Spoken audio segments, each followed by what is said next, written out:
I'm a survivor of interpersonal violence. It took me 8 years to say that out loud. I was in a 3 year relationship where I lived in deep isolation and daily abuse became my new reality. Being a teenager at the time made this incredibly complicated to navigate. And because this was a same sex relationship, it was even more difficult to recognize the abuse and even harder to speak about it.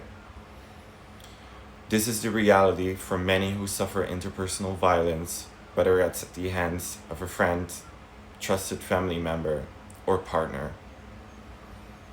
I can say this has been an incredibly lonely journey.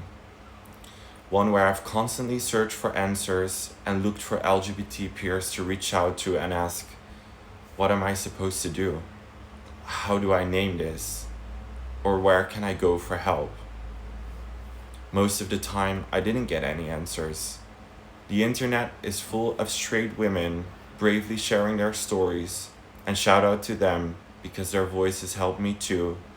But at the end of the day, I missed representation, I missed stories that felt like mine, and because of that, I walked around for years thinking this only happened to me.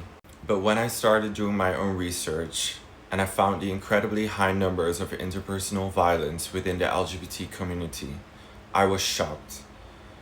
The numbers are deeply concerning, and yet I couldn't understand why more people weren't speaking out. Why weren't there more stories? Later, I began to reflect, not just on what I was learning, but also on my own silence. I realized that so many of us carry this trauma in secret.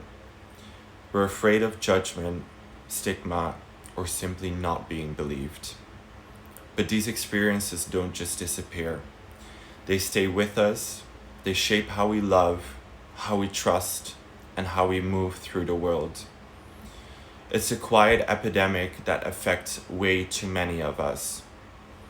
Still, I'm a true believer of turning your pain into purpose. 2 years ago, I started a project. I just knew I wanted to bring the stories that had been in the dark for far too long into the light. So I began traveling, meeting queer survivors across different countries, cultures, and backgrounds.